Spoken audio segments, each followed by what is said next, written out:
इस press conference ਦੇ ਵਿੱਚ ਮੇਰੇ ਨਾਲ सरदार मालविंदर सिंह कंग जी साडी पार्टी के बुलारे ते मीडिया टीम तो दिग्विजय धंजू जी। अज पंजाब के ट्रांसपोर्ट मंत्री अमरिंदर सिंह राजा वड़िंग जी ने कुछ समय पहला एक प्रैस कॉन्फ्रेंस की। सानू आस सी कि असी बार बार उन्होंने पत्र भी भेजे सीगे पंजाब दे विच चल रहे असली ट्रांसपोर्ट माफिया बारे जिन्हें पंजाब के खजाने की लुट की है। पत्रां दे नाल अनेकां वार उन्होंने सबूत भी भेजे गए। सानू आस सी कि राजा वड़िंग साहब अज जरूर उस माफिया ते कार्रवाई करन दा ऐलान करनगे, पर राजा वड़िंग जी ने उस प्रैस कॉन्फ्रेंस दे विच अपनियां जिहड़ियां प्राप्तियां गिणाईयां, उन्हां प्राप्तियां दे विच जिहड़ा ट्रांसपोर्ट माफिया कांग्रसियां अते अकालियां दा ट्रांसपोर्ट माफिया पंजाब दे विच चल रहा, जिन्हें पंजाब के खजाने की लुट की, उन्हां दे खिलाफ एक भी कार्रवाई दा ऐलान राजा वड़िंग जी वालों नहीं किया गया। अपनियां प्राप्तियां दे विच उन्होंने जिहड़े कुछ चलान कीते ने बसां दे जां जिहड़े बस स्टैंडां तो खोखे वगैरह चकवाए ने, उन्होंने अपनियां प्राप्तियां दे विच जरूर गिणवाया और नाल ही कुछ एडमिशन किए ने अपनी कांग्रेस की सरकार वालों ट्रांसपोर्ट डिपार्टमेंट के राही जो धांधली की गई है उहदे एडमिशन राजा वड़िंग साहब ने जरूर किए ने, जिहदा कहंदे कि असीं पश्चाताप करते हैं। उहदे बारे तुहाडे नाल गल साझी करना चाहांगे, तुहाडे सामने खुलासा करना चाहांगे कि अमरिंदर सिंह राजा वड़िंग जी ने यह एडमिट किया कि उन्होंने 258 बसां 258 बसिस कहते असीं इंपाउंड कीतियां और 258 बसिस इलीगल बंद करन दे नाल ये राजा वड़िंग जी का अपना मनना है कि रोज़ का 53 लाख और पंजाब के खजाने दा जे कहते पिछले 15 साल दे विच करीब 3000 करोड़ का नुकसान वो कहते होण तो बच जाता जे बसां ना चलदियां होंदियां। ये राजा वड़िंग जी का अपना एडमिशन है। असीं राजा वड़िंग जी नूं पुछना चाहते हैं कि जो तुसीं ये मानते हैं कि 258 बसां दे नाल ये 3000 करोड़ रुपया पंजाब के खजाने च आ सकता सी 15 साल दे विच, तां जिहड़ियां असीं तुहानूं हज़ारां बसां हज़ारां नजायज़ परमिट रद्द करन नूं कह रहे हैं, उन्हां हज़ारां नजायज़ परमिटां दे नाल फिर पंजाब के खजाने विच कई गुणा ज़्यादा घट तो घट जे 5000 वाधे भी परमिटां दे विच नजायज़ होए है। असली आंकड़े राजा वड़िंग जी दे कोल है और वो 5000 वाधियां वालियां जे करीब 1000 बसां नूं भी राजा वड़िंग साहब कार्रवाई कर देण तां जिहड़ा ये 3000 करोड़ है ये 15000 करोड़ ते जा सकदा। ये 15000 करोड़ का घटाला अकालियां कांग्रसियां ने पंजाब के खजाने के उपर पिछले 15 साल दे विच 15000 करोड़ का डाका मारिया और उस जिहड़ा पंजाब के खजाने पर डाका वजया उहदा अज खुद राजा वड़िंग साहब एक हिस्सा एडमिट कर चुके हैं। 3000 करोड़ की गल एडमिट कर चुके हैं, पर एडमिट करने के बावजूद राजा वड़िंग साहब ने यह कोई ऐलान नहीं किया कि जे पंजाब के खजाने का वो कहते 3000 करोड़ चला गया उसका जिम्मेवार कौन है, उसकी कार्रवाई जिहड़ी है वो किस ते होनी बनती है। पंजाब के खजाने नाल ठगी बज रही है तो पंजाब के बच्चे बच्चे नूं पता, वो ठगी अकाली कांग्रसी मार रहे हैं ये भी पंजाब के बच्चे बच्चे नूं पता। पर वड़िंग साहब तुसीं कार्रवाई की है? तुसीं कहंदे कि जिहड़ी कैप्टन अमरिंदर सिंह जी ने 4.5 साल राज किया उहदे ते भी मैं पश्चाताप करदा, पर उस समय दौरान जिहड़े ट्रांसपोर्ट के मंत्री रहे ने वो दोवें ट्रांसपोर्ट के मंत्री चाहे वह मैडम रजिया सुल्ताना जी ने चाहे वह मैडम अरुणा चौधरी जी ने वो अज भी तुहाडी सरकार दे विच मंत्री ने। जेकर तुहानूं लगदा कि उन्होंने कार्रवाई नहीं की, उन्हां मंत्रियों ने भी कोई कार्रवाई इस माफिए ते नहीं की, फिर तुसीं उन्हां नूं दुबारे अपने मंत्री मंडल दे विच मंत्री जिहड़ा क्यों लिया होया? मैडम रजिया सुल्ताना नवजोत सिंह सिद्धू उन्हां दे खासम खास मंत्री ने और जिहड़े मैडम अरुणा चौधरी है उन्होंने बारे मुख मंत्री साहब चन्नी जी आप स्टेजां तो बोलते हैं कि मेरे परिवारक मैंबर ने।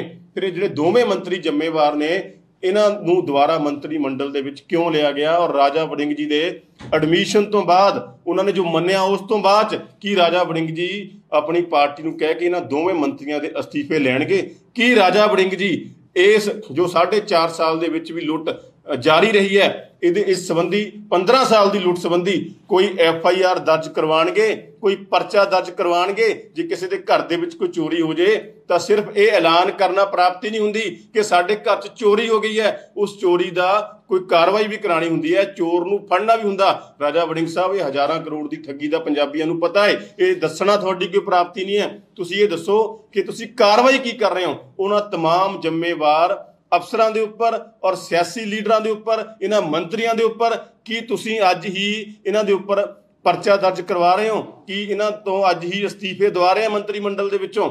ਜੇਕਰ ਤੁਸੀਂ ਇਹ ਕਾਰਵਾਈ ਕਰਨਾ ਚਾਹੁੰਦੇ ਆ ਫਿਰ ਤਾਂ ਜਿਹੜਾ ਤੁਸੀਂ ਕਹਿੰਦੇ ਜਦੋਂ ਤੁਸੀਂ ਵਿਭਾਗ ਲਿਆ ਸੀ ਵੜਿੰਗ ਸਾਹਿਬ, ਤੁਸੀਂ ਇਹ ਕਿਹਾ ਸੀ ਕਿ ਮੈਨੂੰ ਉਹ ਵਿਭਾਗ ਚਾਹੀਦਾ ਜਿਹਦੇ ਨਾਲ ਸਵਾਦ ਆ ਜੇ।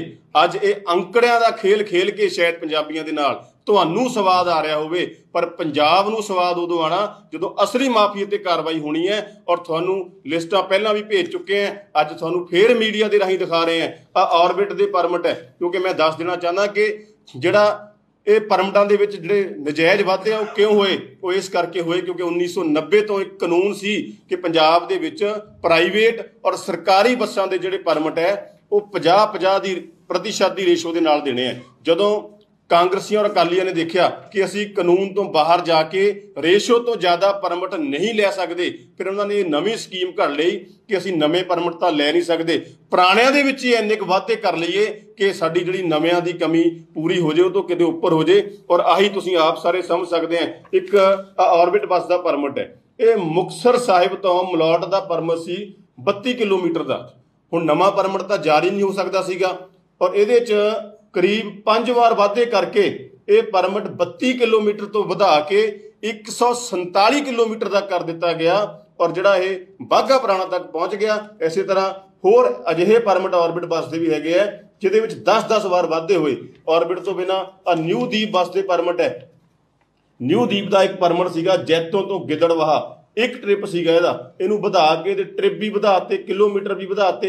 ਇਹ 50 ਕਿਲੋਮੀਟਰ ਤੋਂ ਵਧਾ ਕੇ 328 ਕਿਲੋਮੀਟਰ ਕਰ ਦਿੱਤਾ ਗਿਆ। ਇਸੇ ਤਰ੍ਹਾਂ ਪ੍ਰਿੰਸ ਹਾਈਵੇਜ਼ ਦੇ ਐਸੇ ਪਰਮਿਟ ਹੈ ਜਿਹੜੇ 23 ਕਿਲੋਮੀਟਰ ਤੋਂ ਵੱਧ ਕੇ 99 ਕਿਲੋਮੀਟਰ ਤੱਕ ਹੋ ਗਏ, 22 ਕਿਲੋਮੀਟਰ ਤੋਂ ਵੱਧ ਕੇ 99 ਕਿਲੋਮੀਟਰ ਤੱਕ ਹੋ ਗਏ।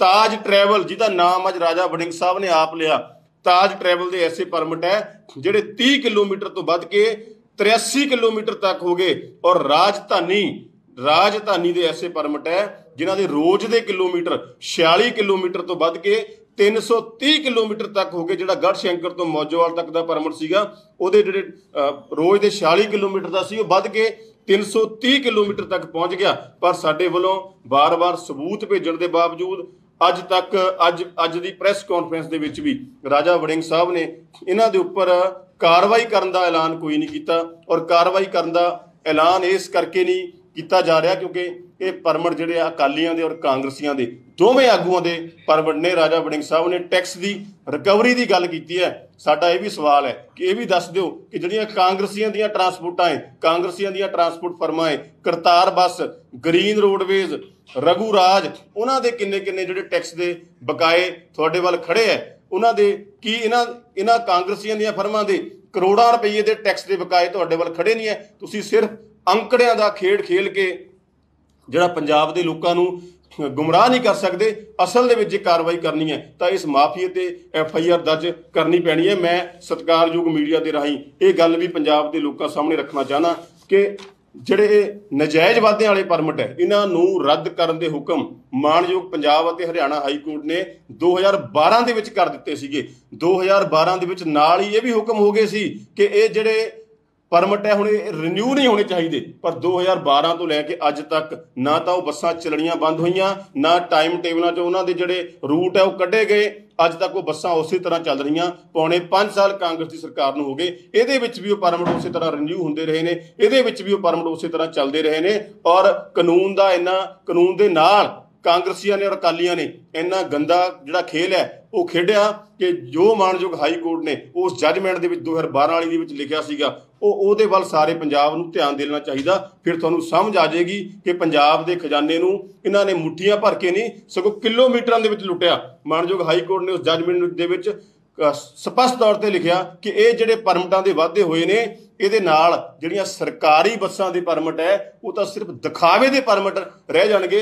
ਇਹ ਪ੍ਰਾਈਵੇਟ ਟਰਾਂਸਪੋਰਟਰ ਇੰਨਾ ਫਾਇਦਾ ਲੈ ਜਾਣਗੇ ਕਿ ਸਰਕਾਰੀ ਬੱਸਾਂ ਦੇ ਪਰਮਿਟ ਸਿਰਫ ਦਿਖਾਵੇ ਦੇ ਤੌਰ ਤੇ ਰਹਿ ਜਾਣਗੇ। ਉਸ ਜੱਜਮੈਂਟ ਦੇ ਵਿੱਚ ਇਹ ਵੀ ਲਿਖਿਆ ਗਿਆ ਕਿ ਇਹਨਾਂ ਵਾਧਿਆਂ ਦੇ ਨਾਲ ਜਿਹੜਾ ਸਾਰੇ ਦੇ ਸਾਰੇ ਰੂਟ ਹੈ ਉਹ ਪ੍ਰਾਈਵੇਟ ਟਰਾਂਸਪੋਰਟਰ ਕਵਰ ਕਰਕੇ ਸਰਕਾਰੀ ਬੱਸਾਂ ਨੂੰ ਬਾਹਰ ਕੱਢ ਦੇਣਗੇ। ਔਰ ਹੋਰ ਜਿਹੜੀ ਖਾਸ ਚੀਜ਼ ਉਸ ਜੱਜਮੈਂਟ ਦੇ ਵਿੱਚ ਉਹ ਲਿਖੀ ਗਈ ਹੈ, ਉਹ ਕਹਿੰਦੇ ਕਿ ਮਾਣਯੋਗ ਹਾਈ ਕੋਰਟ ਨੇ ਕਿਹਾ ਕਿ ਇਹਨਾਂ ਵਾਅਦਿਆਂ ਦੇ ਨਾਲ ਜਿਹੜਾ ਇਹ ਵਾਅਦੇ ਕੰਮ ਕਰਨਗੇ single handedly through the transport business to the days of despotic feudalism of the pre constitutional era. ਉਹ ਕਹਿੰਦੇ ਮਾਣਯੋਗ ਹਾਈ ਕੋਰਟ ਨੇ ਲਿਖਿਆ ਕਿ ਜਿਸ ਤਰੀਕੇ ਦੇ ਨਾਲ ਇਹ ਵਾਅਦੇ ਕੀਤੇ ਗਏ ਨੇ ਜਿਹੜੀਆਂ ਕਿ ਅਕਾਲੀਆਂ ਔਰ ਕਾਂਗਰਸੀਆਂ ਦੀਆਂ ਬੱਸਾਂ ਨੇ ਇਹ ਆਜ਼ਾਦੀ ਤੋਂ ਪਹਿਲਾਂ ਵਾਲੀ ਗੁਲਾਮੀ ਦੇ ਵਿੱਚ ਪੰਜਾਬ ਨੂੰ ਲੈ ਜਾਣਗੇ। ਇਸ ਕਦਰ ਪੰਜਾਬ ਰੋਡਵੇਜ਼ ਨੂੰ ਖਤਮ ਇਹਨਾਂ ਵਾਅਦਿਆਂ ਦੇ ਨਾਲ ਕੀਤਾ ਗਿਆ। ਪਰ ਇਹ ਸਭ ਦੇ ਬਾਵਜੂਦ ਇਹ ਸਾਰੀਆਂ ਜੱਜਮੈਂਟਸ ਇਹ ਸਾਰੇ ਸਬੂਤ ਰਾਜਾ ਵੜਿੰਗ ਜੀ ਦੇ ਕੋਲ ਪਹੁੰਚਾਉਣ ਦੇ ਬਾਵਜੂਦ ਵੀ ਇਹਨਾਂ ਦੇ ਉੱਪਰ ਅੱਜ ਵੀ ਉਹਨਾਂ ਨੇ ਕੋਈ ਕਾਰਵਾਈ ਦਾ ਐਲਾਨ ਨਹੀਂ ਕੀਤਾ। ਸਗੋਂ ਅੰਕੜੇ ਦੱਸੇ ਨੇ, ਚੋਰੀ ਦੇ ਥੋੜੇ ਜਿਹੇ ਅੰਕੜੇ ਦੱਸੇ ਨੇ। ਉਹ ਜਿਹੜੀ 3000 ਕਰੋੜ ਦੀ ਚੋਰੀ ਹੈ, ਜੇਕਰ ਇਹ ਪਰਮਿਟ ਵੀ ਰੱਦ ਕਰ ਦਿੱਤੇ ਜਾਣ ਉਹ ਫਿਰ 15000 ਕਰੋੜ ਦੀ ਬਣਦੀ ਹੈ। ਔਰ ਸਾਡੀ ਮੰਗ ਇਹ ਹੈ ਰਾਜਾ ਵੜਿੰਗ ਜੀ ਤੋਂ ਕਿ ਤੁਸੀਂ ਮਹਿਕਮਾ ਇਹ ਕਹਿ ਕੇ ਲਿਆ ਸੀ ਕਿ ਸਵਾਦ ਮੈਂ ਲਿਆਉਂਗਾ, ਸਵਾਦ ਆ ਜਾਵੇ। ਸਵਾਦ ਉਦੋਂ ਆਣਾ ਜਦੋਂ ਤੁਸੀਂ ਜਿਹੜੇ ਆਪਣੀ ਸਰਕਾਰ ਦੇ ਵਿੱਚ ਦੋਵੇਂ ਮੰਤਰੀ ਰਹੇ ਨੇ ਉਹਨਾਂ ਦੇ ਅਸਤੀਫੇ ਦਿਵਾਓ, ਪਰਚਾ ਦਰਜ ਕਰੋ, ਵਿੱਚ ਹੀ ਆਪਣੇ ਮੰਤਰੀਆਂ ਤੇ ਆਪਣੇ ਉਹਨਾਂ ਸਿਆਸੀ ਲੋਕਾਂ ਤੇ ਜਿਨ੍ਹਾਂ ਨੇ ਤੁਹਾਡੇ ਸਿਆਸੀ ਲੀਡਰਾਂ ਨੇ ਆਪਣੇ ਪਰਮਿਟਾਂ ਦੇ ਵਾਅਦੇ ਕਰਾਏ ਨੇ, ਜ਼ਿੰਮੇਵਾਰ ਅਫਸਰਾਂ ਤੇ ਜ਼ਿੰਮੇਵਾਰ ਅਕਾਲੀ ਲੀਡਰਾਂ ਤੇ ਸਾਰਿਆਂ ਤੇ FIR ਦਰਜ ਕਰਕੇ ਪੰਜਾਬ ਦੇ ਇਸ ਇੱਕ ਇੱਕ ਪੈਸੇ ਦੀ ਰਿਕਵਰੀ ਕਰੋ ਵੜਿੰਗ ਸਾਹਿਬ, ਫਿਰ ਸਵਾਦ ਆਏਗਾ। ਅੰਕੜਿਆਂ ਦੇ ਖੇਲ ਦੇ ਨਾਲ ਜਿਹੜਾ ਨਾ ਤਾਂ ਪੰਜਾਬ ਦਾ ਫਾਇਦਾ ਹੋਣਾ ਨਾ ਕਿਸੇ ਨੂੰ ਸਵਾਦ ਆਉਣਾ। ਜਿਹੜੇ ਅੰਕੜੇ ਆਮ ਆਦਮੀ ਪਾਰਟੀ ਨੇ ਜੀ ਜੀ ਔਰ ਕਿੰਨੇ ਚਿਰ ਦੀ ਇਹ ਸਰਕਾਰ ਬਣੀ ਹੈ ਜੀ, ਪਹਿਲਾਂ ਅੰਕੜੇ ਨਹੀਂ ਆਮ ਆਦਮੀ ਪਾਰਟੀ ਨੇ ਪੇਸ਼ ਕੀਤੇ। ਇਹ ਅੰਕੜੇ 2017 ਵਾਲੇ ਇਲੈਕਸ਼ਨ ਤੋਂ ਪਹਿਲਾਂ ਵੀ ਪ੍ਰੈਜ਼ੈਂਟ ਹੁੰਦੇ ਰਹੇ ਹੈ, ਆਮ ਆਦਮੀ ਪਾਰਟੀ ਵੀ ਕਰਦੀ ਰਹੀ ਹੈ।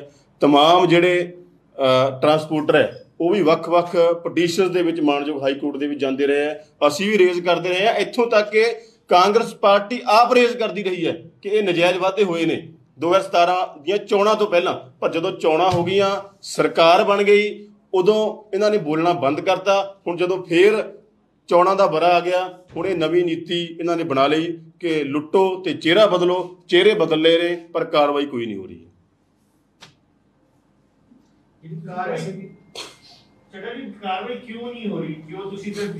ਮੈਂ ਤੁਹਾਨੂੰ ਸਪਸ਼ਟ ਦੱਸ ਚੁੱਕਿਆ, ਕਾਰਵਾਈ ਇਸ ਕਰਕੇ ਨਹੀਂ ਹੋ ਰਹੀ ਕਿਉਂਕਿ 15 ਸਾਲ ਦੇ ਵਿੱਚ ਜਦੋਂ ਕਾਰਵਾਈ ਹੋਣੀ ਹੈ ਤਾਂ ਪੰਜਾਬ ਨੂੰ ਕਾਂਗਰਸੀਆਂ ਔਰ ਅਕਾਲੀਆਂ ਨੇ ਰਲ ਕੇ ਲੁੱਟਿਆ।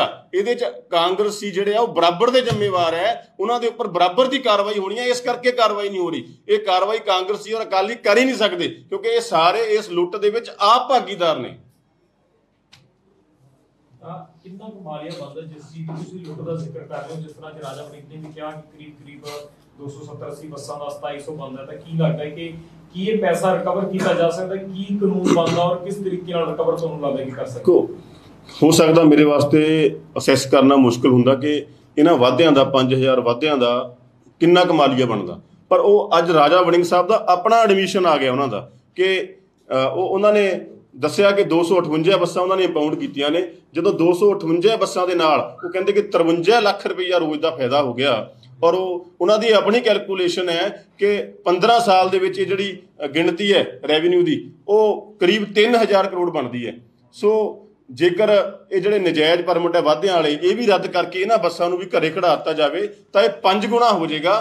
ਤਾਂ ਇਹ ਜਿਹੜਾ ਰੈਵਨਿਊ ਹੈ ਜਿਹੜਾ ਰਿਕਵਰ ਕਰਨ ਵਾਲਾ ਪਿਛਲੇ 15 ਸਾਲਾਂ ਦਾ ਉਹ 15000 ਕਰੋੜ ਦੇ ਕਰੀਬ ਬਣਦਾ।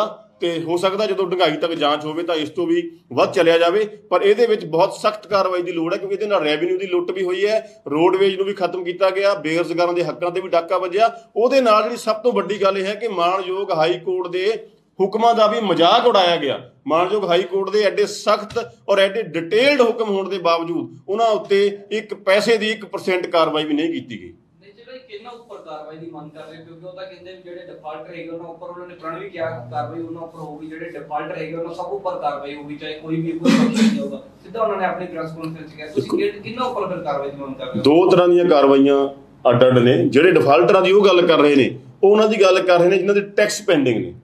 ਉਹ ਤਾਂ ਹੋਣੀ ਚਾਹੀਦੀ ਹੈ। ਸਾਡਾ ਤਾਂ ਇਹ ਵੀ ਕਹਿਣਾ ਕਿ ਤੁਸੀਂ ਟੈਕਸ ਪੈਂਡਿੰਗ ਤੁਹਾਡੇ ਆਪਣੇ, ਮੈਂ ਬੱਸਾਂ ਦੇ ਨਾਮ ਲਏ ਆ, ਕਰਤਾਰ ਬੱਸ, ਗ੍ਰੀਨ ਰੋਡਵੇਜ, ਰਘੂਰਾਜ ਬੱਸ, ਇਹ ਤੁਹਾਡੇ ਆਪਣੇ ਕਾਂਗਰਸੀਆਂ ਦੀਆਂ ਬੱਸਾਂ ਨੇ।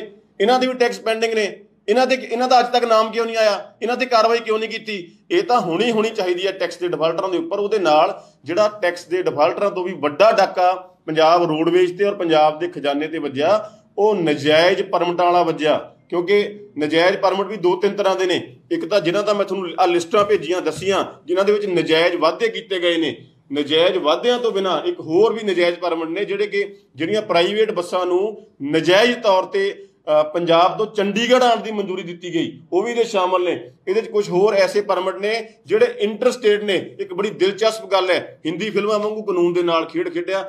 ਇੱਕ ਬੜੀ ਦਿਲਚਸਪ ਗੱਲ ਹੈ ਕਿ ਇੱਕ ਮਾਣਯੋਗ ਸੁਪਰੀਮ ਕੋਰਟ ਤੱਕ ਦਾ ਫੈਸਲਾ ਆ ਗਿਆ। ਕੁਝ ਜਿਹੜੇ ਇੰਟਰਸਟੇਟ ਪਰਮਿਟ ਸੀਗੇ ਉਹ ਰੱਦ ਕਰ ਦਿੱਤੇ ਗਏ, ਪਰ ਉਹ ਇੰਟਰਸਟੇਟ ਪਰਮਿਟ ਰੱਦ ਕਰਨ ਤੋਂ ਬਾਅਦ 'ਚ ਦੁਬਾਰਾ 2011 ਦੇ ਵਿੱਚ ਇਹਨਾਂ ਨੇ ਇੱਕ ਐਸੀ ਸਕੀਮ ਬਣਾਤੀ ਹੈ, ਆਪਣੀ ਜਿਹੜੀ ਟਰਾਂਸਪੋਰਟ ਸਕੀਮ ਹੈ, ਉਹਦੇ ਵਿੱਚ ਸੁਪਰੀਮ ਕੋਰਟ ਵੱਲੋਂ ਰੱਦ ਕੀਤੇ ਪਰਮਿਟਾਂ ਨੂੰ ਵੀ ਦੁਬਾਰਾ ਵੈਲਿਡ ਕਰ ਦਿੱਤਾ ਗਿਆ, ਜਿਹਦੇ ਬਾਰੇ ਮਾਣਯੋਗ ਹਾਈ ਕੋਰਟ ਨੇ 2012 ਦੇ ਵਿੱਚ ਦੁਬਾਰਾ ਫਿਰ ਤੋਂ ਲਿਖਿਆ ਕਿ ਇਹ ਤਾਂ ਜਿਹੜੇ ਸੁਪਰੀਮ ਕੋਰਟ ਵੱਲੋਂ ਰੱਦ ਕੀਤੇ ਪਰਮਿਟ ਹੈ, ਉਹਨਾਂ ਨੂੰ ਆਪਣੀ ਸਕੀਮ ਦੇ ਵਿੱਚ ਵੈਲਿਡੇਟ ਦੁਬਾਰੇ ਨਹੀਂ ਕਰ ਸਕਦੇ। ਇਸ ਕਦਰ ਕਾਨੂੰਨ ਦੇ ਨਾਲ ਪੰਜਾਬ ਦੇ ਅਕਾਲੀ ਕਾਂਗਰਸੀਆਂ ਦੇ ਟਰਾਂਸਪੋਰਟ ਮਾਫੀਏ ਨੇ ਖੇਡਿਆ। ਉਹਦੇ ਬੱਸਾਂ ਦੀ ਦਿੱਲੀ ਤੱਕ ਵੀ ਜਾਂਦੀ ਹੋਵੇ, ਜੋ ਉਹਨਾਂ ਉੱਪਰ ਕੋਈ ਕਾਰਵਾਈ ਕਿਉਂ ਨਹੀਂ ਕਰਦੀ ਦਿੱਲੀ ਸਰਕਾਰ ਤੁਹਾਡੀ ਉੱਤੇ? ਉਹਨਾਂ ਉੱਪਰ ਉਹ ਬੱਸਾਂ ਕਿਉਂ ਨਹੀਂ ਫੜਦੀ ਉੱਥੇ? ਦਿੱਲੀ ਤੱਕ ਬੱਸਾਂ ਉਦੋਂ ਜਾਂਦੀਆਂ ਨੇ ਜਦੋਂ ਪੰਜਾਬ ਤੋਂ ਚੱਲਦੀਆਂ ਨੇ। ਮਾਫੀਆ ਕਿੱਥੋਂ ਬਣਾਇਆ ਗਿਆ? ਮਾਫੀਆ ਬਣਾਇਆ ਕਾਂਗਰਸੀਆਂ ਅਕਾਲੀਆਂ ਨੇ ਆਪ ਹੈ ਪੰਜਾਬ ਦੇ ਵਿੱਚ। ਨਜਾਇਜ਼ ਪਰਮਿਟ ਆਪ ਦਿੱਤੇ ਨੇ, ਦਿੱਲੀ ਤੱਕ ਦੇ ਪਰਮਿਟ ਆਪ ਦਿੱਤੇ ਨੇ, ਤੇ ਕਸੂਰ ਕੇਜਰੀਵਾਲ ਸਾਹਿਬ ਦਾ ਕੱਢ ਰਹੇ ਨੇ, ਕਸੂਰ ਆਮ ਆਦਮੀ ਪਾਰਟੀ ਦਾ ਕੱਢ ਰਹੇ ਨੇ। ਇੱਕ ਆਮ ਸਮਝ ਵਾਲਾ ਵਿਅਕਤੀ ਵੀ ਇਸ ਗੱਲ ਨੂੰ ਸਮਝ ਸਕਦਾ ਕਿ ਦਿੱਲੀ ਤੱਕ ਬੱਸਾਂ ਉੜ ਕੇ ਤਾਂ ਨਹੀਂ ਪਹੁੰਚਦੀਆਂ। ਪੰਜਾਬ ਤੋਂ ਪਰਮਿਟ ਲੈ ਕੇ, ਰਾਜਾ ਵੜਿੰਗ ਸਾਹਿਬ ਦੇ ਮਹਿਕਮੇ ਤੋਂ ਪਰਮਿਟ ਲੈ ਕੇ ਤਾਂ ਦਿੱਲੀ ਬੱਸਾਂ ਪਹੁੰਚਦੀਆਂ ਨੇ ਨਾ। ਅਸੀਂ ਤਾਂ ਕਹਿੰਦੇ ਆ ਤੁਹਾਨੂੰ ਸਬੂਤ ਦੇ ਰਹੇ ਆ ਕਿ ਤੁਸੀਂ ਦਿੱਲੀ ਤੱਕ ਪੁੱਜਣੇ ਨਾ ਦਿਓ। ਜਿਹੜੀਆਂ ਨਜਾਇਜ਼ ਪਰਮਿਟ ਵਾਲੀਆਂ ਬੱਸਾਂ ਨੇ, ਇਹਨਾਂ ਨੂੰ ਇੱਥੇ ਕਿਉਂ ਨਹੀਂ ਰੱਦ ਕਰਦੇ? ਔਰ ਜਿਹੜਿਆਂ ਲੋਕਾਂ ਨੇ ਨਜਾਇਜ਼ ਪਰਮਿਟ, ਸਿਆਸੀ ਲੋਕਾਂ ਨੇ ਅਫਸਰਾਂ ਦੇ ਕੋਲੋਂ ਕਰਵਾਏ ਨੇ, ਉਹਨਾਂ ਦੇ ਉੱਪਰ ਪਰਚਾ ਦਰਜ ਕਿਉਂ ਨਹੀਂ ਕਰਦੇ? ਉਹਨਾਂ ਅਫਸਰਾਂ ਦੇ ਪਰਚਾ ਦਰਜ ਕਿਉਂ ਨਹੀਂ ਕਰਦੇ? ਜਦੋਂ ਪੰਜਾਬ ਦੇ ਵਿੱਚ ਹੀ ਰੱਦ ਹੋ ਜਾਣਗੇ, ਉਹ ਬੱਸਾਂ ਦਿੱਲੀ ਕਿਵੇਂ ਪਹੁੰਚਣਗੀਆਂ? ਇੱਕ ਟਵੀਟ ਦੀ ਗੇਮ ਚੱਲ ਰਹੀ ਹੈ। ਤੁਸੀਂ ਟਵੀਟ ਕਰਦੇ ਹੋ ਰਾਜਾ ਵੜਿੰਗ ਨੂੰ ਕਿ ਇੰਨੇ ਪਰਮਿਟ ਨਜਾਇਜ਼ ਨੇ, ਦੂਜੀ ਪਾਸੇ ਰਾਜਾ ਵੜਿੰਗ ਟਵੀਟ ਕਰ ਰਹੇ ਨੇ ਕੇਜਰੀਵਾਲ ਨੂੰ ਕਿ ਮੈਨੂੰ ਮਿਲਣ ਦੇ ਲਈ ਸਮਾਂ ਦਿੱਤਾ ਜਾਵੇ, ਔਰ ਪੰਜਾਬ ਦੀ ਕਿਸੇ ਸਰਕਾਰੀ ਬੱਸ ਨੂੰ ਕਿਉਂ ਦਿੱਲੀ 에ਅਰਪੋਰਟ ਤੱਕ ਜਾਣ ਦੀ ਪਰਮਿਸ਼ਨ ਨਹੀਂ ਮਿਲ ਰਹੀ? ਕਿਉਂਕਿ ਜਿਹੜੇ ਪੰਜਾਬ ਦੇ ਲੋਕ ਉਹਨਾਂ ਨੂੰ ਇੱਕ ਵੱਡੀ ਕੀਮਤ ਚੁਕਾਉਣੀ ਪੈਂਦੀ ਹੈ ਜਦੋਂ ਦਿੱਲੀ 에ਅਰਪੋਰਟ ਤੋਂ ਵਾਪਸ ਆਉਂਦੇ ਤਾਂ ਪ੍ਰਾਈਵੇਟ ਟਰਾਂਸਪੋਰਟ ਦੇ ਜ਼ਰੀਏ ਆਉਂਦੀਆਂ, ਔਰ ਉਸ ਚੀਜ਼ ਦਾ ਖਾਸ ਤੌਰ ਤੇ ਨਾਤਾ ਇੱਕ ਰਾਜਨੀਤਿਕ ਪਾਰਟੀ ਦੇ ਵੱਡੇ ਲੀਡਰ ਦੇ ਨਾਲ ਵੀ ਜੁੜਦਾ। ਦੇਖੋ, ਟਵੀਟ ਦੀ ਗੇਮ ਦੀ ਗੱਲ ਹੈ। ਮੈਂ ਤਾਂ ਪਿੰਡ 'ਚ ਰਹਿਣ ਵਾਲਾ ਬੰਦਾ, ਮਤਲਬ ਚਿੱਠੀ ਪੱਤਰ 'ਚ ਯਕੀਨ ਕਰਦਾ, ਪਰ ਕਿਉਂਕਿ ਰਾਜਾ ਵੜਿੰਗ ਸਾਹਿਬ ਟਵਿੱਟਰ ਤੇ ਕਾਫੀ ਐਕਟਿਵ ਨੇ, ਇਸ ਕਰਕੇ ਮੈਨੂੰ ਟਵੀਟ ਕਰਨਾ ਪਿਆ ਕਿ ਸ਼ਾਇਦ ਮੇਰੀ ਗੱਲ ਇੱਥੇ ਸੁਣ ਲੈਣ, ਕਿਉਂਕਿ ਚਿੱਠੀਆਂ ਦੇ ਨਾਲ ਕੋਈ ਅਸਰ ਨਹੀਂ ਹੋਇਆ। ਇਹ ਹੋ ਸਕਦਾ ਟਵੀਟ ਤੇ ਹੀ ਗੱਲ ਸੁਣ ਲੈਣ। ਵੈਸੇ ਤਾਂ ਜਿਹੜੀ ਗੱਲ ਆਪ ਟਰਾਂਸਪੋਰਟ ਮੰਤਰੀ ਨੇ ਉਹਨਾਂ ਨੂੰ ਉੱਥੇ ਵੀ ਬਾਰ-ਬਾਰ ਪਤਾ, ਪਰ ਮੈਂ ਟਵੀਟ ਇਸ ਕਰਕੇ ਕੀਤਾ ਕਿ ਸ਼ਾਇਦ ਟਵੀਟ ਤੇ ਸੁਣ ਲੈਣ, ਕਿਉਂਕਿ ਉਹਨਾਂ ਨੇ ਇੱਕ WhatsApp ਨੰਬਰ ਵੀ ਜਾਰੀ ਕੀਤਾ। ਮੈਂ ਤਾਂ ਉਹਦੇ ਵਿੱਚ ਵੀ ਆਪਣੀ ਬੇਨਤੀ ਪਾਈ ਹੈ ਕਿ ਕਿਤੇ ਤਾਂ ਸੁਣ ਕੇ ਕਾਰਵਾਈ ਕਰੋ, ਕਿਤੇ ਤਾਂ ਸੁਣ ਕੇ ਐਕਸ਼ਨ ਕਰੋ, ਕਿਉਂਕਿ ਤੁਸੀਂ ਆਪ ਜਦੋਂ ਮਹਿਕਮਾ ਲਿਆ ਬੜੀਆਂ ਆਸਾਂ ਹੋਈਆਂ ਸੀਗੀਆਂ ਕਿ ਤੁਸੀਂ ਕਹਿ ਕੇ ਲਿਆ ਸੀ ਕਿ ਮੈਂ ਸਵਾਦ ਲਿਆ ਦੂੰਗਾ। ਸਵਾਦ ਲਿਆਉਣ ਵਾਲਾ ਮਹਿਕਮਾ ਚਾਹੀਦਾ। ਸਵਾਦ ਤਾਂ ਆਉਣਾ ਸੀ ਜੇ ਮਾਫੀਆ ਦੇ ਗਲ ਨੂੰ ਹੱਥ ਪਾਉਂਦੇ, ਉਹਨਾਂ ਤੇ ਪਰਚਾ ਦਰਜ ਕਰਦੇ। ਪਰ ਤੁਸੀਂ ਜਦੋਂ ਤੱਕ ਦਿੱਲੀ ਦੀ ਗੱਲ ਕਰਦੇ ਆ, ਮੈਂ ਫੇਰ ਬਾਰ-ਬਾਰ ਰਿਪੀਟ ਕਰਦਾ ਕਿ ਜਿਹੜੀਆਂ ਪ੍ਰਾਈਵੇਟ ਬੱਸਾਂ ਦਿੱਲੀ ਦੇ ਵਿੱਚ ਪਹੁੰਚਦੀਆਂ ਨੇ, ਚਾਹੇ ਉਹ ਕਿਸੇ ਦੀਆਂ ਵੀ ਹੋਣ, ਮੈਂ ਤੁਹਾਨੂੰ ਪਹਿਲਾਂ ਦੱਸਿਆ ਕਿ ਜਿਹੜੇ ਇੰਟਰਸਟੇਟ ਪਰਮਿਟ ਸੀਗੇ ਮਾਣਯੋਗ ਸੁਪਰੀਮ ਕੋਰਟ ਤੱਕ ਰੱਦ ਹੋ ਗਏ ਸੀਗੇ, ਉਹ ਵੀ ਤੁਹਾਡਾ ਰਾਜਾ ਵੜਿੰਗ ਸਾਹਿਬ ਦਾ ਮਹਿਕਮਾ ਚਲਾ ਰਿਹਾ। ਤੁਸੀਂ ਉਹਨਾਂ ਤੇ ਕਾਰਵਾਈ ਕਰੋ, ਦਿੱਲੀ ਤੱਕ ਪਹੁੰਚਣਗੇ ਹੀ ਨਹੀਂ। ਤੁਸੀਂ ਕੇਜਰੀਵਾਲ ਸਾਹਿਬ ਨੂੰ ਮਿਲੋ। ਸਰਕਾਰੀ ਬੱਸਾਂ ਨੂੰ 에ਅਰਪੋਰਟ ਜਾਣ ਦੀ ਪਰਮਿਸ਼ਨ ਕਿਉਂ ਨਹੀਂ ਦਿੱਤੀ ਜਾ ਰਹੀ? ਉਹਦੇ ਲਈ ਕਿਤੇ ਨਾ ਕਿਤੇ ਦਿੱਲੀ ਸਰਕਾਰ ਜ਼ਿੰਮੇਵਾਰ ਹੈ। ਦੇਖੋ, ਜੇ ਤਾਂ ਦਿੱਲੀ ਗਵਰਨਮੈਂਟ ਨੇ ਸਰਕਾਰੀ ਬੱਸਾਂ ਦੀ ਕਿਤੇ ਇਹਨਾਂ ਦੀ ਕੋਈ ਵੀ ਕਿਤੇ ਮਨਜ਼ੂਰੀ ਰੱਦ ਕੀਤੀ ਹੈ ਤਾਂ ਇਹ ਦੱਸਣ। ਜਿਹੜੀ 에ਅਰਪੋਰਟ ਅਥਾਰਟੀ ਦੇ ਦਾਇਰੇ ਦੇ ਤੱਕ ਸਰਕਾਰੀ ਬੱਸਾਂ ਨੂੰ ਲਿਜਾਣ ਦੀ ਮਨਜ਼ੂਰੀ ਲੈਣ ਲਈ ਜੋ ਵੀ ਪ੍ਰੋਸੀਜਰ ਹੈ ਉਹ ਫੋਲੋ ਕਰਨ, ਇਹਨਾਂ ਨੂੰ ਮਨਜ਼ੂਰੀ ਮਿਲ ਜੇਗੀ। ਔਰ ਵੈਸੇ ਵੀ ਜਦੋਂ ਤੁਸੀਂ ਪ੍ਰਾਈਵੇਟ ਮਾਫੀਆ ਨੂੰ ਖਤਮ ਕਰ ਦੋਗੇ, ਪ੍ਰਾਈਵੇਟ ਜਿਹੜੇ ਤੁਹਾਡੇ ਆਪਣੇ ਨਜਾਇਜ਼ ਪਰਮਿਟ ਹੈ ਉਹਨਾਂ ਨੂੰ ਖਤਮ ਕਰ ਦੋਗੇ, ਲੋਕਾਂ ਦੇ ਕੋਲ ਆਪਸ਼ਨ ਜਿਹੜੀ ਆ ਉਹ ਇੱਕ ਹੀ ਬਚਣੀ ਹੈ ਸਰਕਾਰੀ ਦੀ। ਤੁਸੀਂ ਆਪ ਉਸ ਮਾਫੀਆ ਨੂੰ ਚਲਾ ਕੇ ਉਹਦਾ ਹੁਣ ਜਿਹੜੇ ਆਨੇ ਬਹਾਨੇ ਆ ਉਹ ਦੂਜੇ ਸੂਬਿਆਂ ਤੇ ਮੜਨ ਦੀ ਕੋਸ਼ਿਸ਼ ਕਰ ਰਿਹਾ ਹੈ, ਜਦ ਕਿ ਹਥਿਆਰ ਤੁਹਾਡੇ ਆਪਣੇ ਕੋਲ ਹੈ। ਆਪਣਾ ਪੈਨ ਚਲਾਓ, ਆਪਣਾ ਪੈਨ ਚਲਾ ਕੇ ਉਹਨਾਂ ਪਰਮਿਟਾਂ ਨੂੰ ਜੇ ਤੁਸੀਂ ਪੰਜਾਬ ਦੇ ਵਿੱਚ ਹੀ ਰੱਦ ਕਰ ਦੋਗੇ ਪ੍ਰਾਈਵੇਟ ਨੂੰ, ਉਹ ਦਿੱਲੀ ਤੱਕ ਨਹੀਂ ਪੁੱਜਣਗੇ। ਇਹ ਪ੍ਰਾਈਵੇਟ ਦੀ ਗੱਲ ਹੋ ਗਈ ਨਾ, ਸਰਕਾਰੀ ਦੀ ਗੱਲ ਕਰਦੇ ਪਏ ਵੀ ਸਰਕਾਰੀ ਬੱਸਾਂ ਨੂੰ 에ਅਰਪੋਰਟ ਤੱਕ ਕਿਉਂ ਨਹੀਂ ਪਹੁੰਚਣ ਦਿੱਤਾ ਜਾ ਰਿਹਾ? ਦਿੱਲੀ ਸਰਕਾਰ ਦੇ ਵੱਲੋਂ ਕਿਉਂ ਨਹੀਂ ਕੋਈ ਆਵਾਜ਼ ਉਠਾਈ ਜਾ ਰਹੀ? ਗੱਲ ਤਾਂ ਇਹ ਹੈ ਭੇਜੀ ਗਈ ਹੈ ਰਾਜਾ ਵੜਿੰਗ ਉਹਨਾਂ ਨੇ ਜ਼ਿਕਰ ਕੀਤਾ 4 ਵਾਰ ਲੈਟਰ 2019 ਦੇ ਵਿੱਚ 20 ਦੇ ਵਿੱਚ ਤੇ 2019 ਦੇ ਵਿੱਚ ਦੇਖੋ ਜਿਹੜੇ ਮੇਰੀ ਬੇਨਤੀ ਸੁਣੋ, ਹਾਂਜੀ ਤੁਹਾਡਾ ਸਵਾਲ ਆ ਗਿਆ ਜੀ। ਉਹਨਾਂ ਨੇ ਚਾਹੇ 4 ਵਾਰ ਲੈਟਰ ਭੇਜੀ ਹੋਵੇ ਚਾਹੇ 6 ਵਾਰ ਲੈਟਰ ਭੇਜੀ ਹੋਵੇ, ਜਵਾਬ ਨਹੀਂ ਆਇਆ। ਸੁਣੋ ਜੀ ਬੇਨਤੀ, ਇੱਕ ਜਿਹੜਾ ਟਰਾਂਸਪੋਰਟ ਦਾ ਕਾਨੂੰਨ ਹੈ, ਟਰਾਂਸਪੋਰਟ ਦੇ ਕਾਨੂੰਨ ਦੇ ਵਿੱਚ ਇੱਕ ਸੈਂਟਰਲ ਐਕਟ ਹੈ। ਸੈਂਟਰਲ ਐਕਟ ਦੇ ਤਹਿਤ ਜਿਹੜੀਆਂ ਸਾਰੀਆਂ ਸਟੇਟਸ ਹੈ ਚਾਹੇ ਸਾਰੀਆਂ ਯੂਟੀਜ਼ ਹੈ ਉਹ ਆਪਣੇ ਕਾਨੂੰਨ ਬਣਾਉਂਦੀਆਂ ਨੇ, ਆਪਣੀਆਂ ਟਰਾਂਸਪੋਰਟ ਸਕੀਮਸ ਬਣਾਉਂਦੀਆਂ ਨੇ। ਉਸ ਟਰਾਂਸਪੋਰਟ ਸਕੀਮ ਦੇ ਤਹਿਤ ਪੰਜਾਬ ਸਰਕਾਰ ਦੇ ਬੱਸਾਂ ਦੇ ਲਈ ਜੋ ਪੰਜਾਬ ਸਰਕਾਰ ਹੈ ਉਹ ਪ੍ਰੋਪਰ ਪ੍ਰੋਸੀਜਰ ਫੋਲੋ ਕਰਕੇ ਆਪਣਾ ਪਰਮਿਟ ਅਪਲਾਈ ਕਰ ਸਕਦੀ ਹੈ, ਉਹਦੇ ਨਾਲ ਜ਼ਰੂਰ ਮਿਲੂੰਗਾ। ਜੇਕਰ ਮੇਰਾ ਹਵਾਲਾ ਦਿੰਦੇ ਉਹਨਾਂ ਤੋਂ ਮੀਟਿੰਗ ਵੀ ਰੱਖੀ, ਸਮਾਂ ਵੀ ਮੰਗਿਆ ਰਾਜਾ ਵੜਿੰਗ ਨੇ। ਜੋ ਗੱਲ ਤੁਸੀਂ ਕਹੀ ਇਹ ਚੀਜ਼ ਤਾਂ ਕੇਜਰੀਵਾਲ ਜਾਂ ਤੋਂ ਟਰਾਂਸਪੋਰਟ ਮੰਤਰੀ ਵੀ ਕਹਿ ਸਕਦੇ ਹੋ ਨਾ, ਉਹ ਕਹਿੰਦੇ ਸਾਨੂੰ ਕੋਈ ਉਹਦਾ ਜਵਾਬ ਹੀ ਨਹੀਂ ਆਇਆ ਹਲੇ ਤੱਕ, 4 ਵਾਰ ਲੈਟਰ ਦੇ ਦਿੱਤੀ ਹੈ। ਜਿਹੜਾ ਤੁਸੀਂ ਕਹਿ ਰਹੇ ਹੋ ਇਸ ਚੀਜ਼ ਦਾ ਤੁਹਾਨੂੰ ਵੀ ਪਤਾ, ਮੇਰੀ ਬੇਨਤੀ ਸੁਣੋ, ਇਸ ਚੀਜ਼ ਦਾ ਤੁਹਾਨੂੰ ਵੀ ਪਤਾ ਕਿ ਜੇਕਰ ਅਸੀਂ ਕਿਸੇ ਬੱਸ ਦਾ ਪਰਮਿਟ ਲੈਣਾ ਉਹ ਪੋਲੀਟੀਕਲ ਸਟੇਟਮੈਂਟਾਂ ਨਾਲ ਨਹੀਂ ਮਿਲਦਾ ਹੁੰਦਾ, ਉਹਦਾ ਪ੍ਰੋਪਰ ਪ੍ਰੋਸੀਜਰ ਹੈ, ਪ੍ਰੋਪਰ ਕਾਨੂੰਨ ਹੈ, ਪ੍ਰੋਪਰ ਸਕੀਮ ਹੈ। ਉਹਦੇ ਤਹਿਤ ਜੇਕਰ ਇਹਨਾਂ ਨੂੰ ਪਰਮਿਟ, ਤੁਸੀਂ ਕਹਿੰਦੇ ਕਿ 4 ਵਾਰ ਲੈਟਰ ਲਿਖ ਚੁੱਕੇ ਆ ਇੰਨੇ ਪੁਰਾਣੇ, ਜੇਕਰ ਇਹਨਾਂ ਨੂੰ ਕੋਈ ਲਾਅ ਨੂੰ ਵਾਇਓਲੇਟ ਹੋ ਕੇ ਨਹੀਂ ਪਰਮਿਟ ਮਿਲ ਰਿਹਾ ਤਾਂ ਅੱਜ ਤੱਕ ਇਹਨਾਂ ਦੇ ਕੋਲ ਵੀ ਲੀਗਲ ਰੈਮੀਡੀਜ਼ ਸੀਗੀਆਂ ਅਵੇਲ ਕਰਨ ਦੇ ਲਈ। ਇਹ ਜਿਹੜੀਆਂ ਤੁਸੀਂ ਗੱਲਾਂ ਕਰ ਰਹੇ ਆ ਸਿਰਫ ਪੋਲੀਟੀਕਲ ਸਟੇਟਮੈਂਟਸ ਹੈ।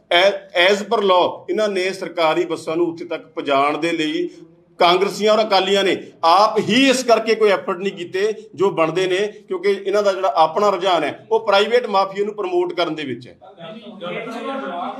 ਸਮਾਂ ਮੰਗ ਰਹੇ ਰਾਜਾ, ਤੁਸੀਂ ਆਪਣੀ ਹਿੰਮਤ ਕਰੋਗੇ ਕਿ ਕਿਸ ਦਿਨ ਕੇਜਰੀਵਾਲ ਸਾਹਿਬ ਪੰਜਾਬ ਆਉਂਦੇ ਜਾਂ ਰਾਜਾ ਵੜਿੰਗ ਨੂੰ ਲੈ ਕੇ ਦਿੱਲੀ ਪਹੁੰਚਦੇ? ਮੇਰੀ ਬੇਨਤੀ ਸੁਣੋ, ਤੁਸੀਂ ਰਾਜਾ ਵੜਿੰਗ ਸਾਹਿਬ, ਤੁਸੀਂ ਕਹਿੰਦੇ ਕੇਜਰੀਵਾਲ ਸਾਹਿਬ ਨੂੰ ਮਿਲਣ ਦਾ ਸਮਾਂ ਮੰਗ ਰਹੇ ਆ, ਨਾਲੇ ਤਾਂ ਸਾਨੂੰ ਸਮਾਂ ਦੇ ਦੇਣ ਰਾਜਾ ਵੜਿੰਗ ਸਾਹਿਬ। ਆ ਸਾਡੇ ਕੋਲ ਜਿਹੜਾ ਪੁਲੰਦਾ ਸਬੂਤਾਂ ਦਾ ਉਹ ਲੈ ਲੈਣ, ਜੋ ਕੁਝ ਉਹਨਾਂ ਦੇ ਕੋਲ ਹੈ ਉਹ ਸਾਨੂੰ ਦੇ ਦੇਣ।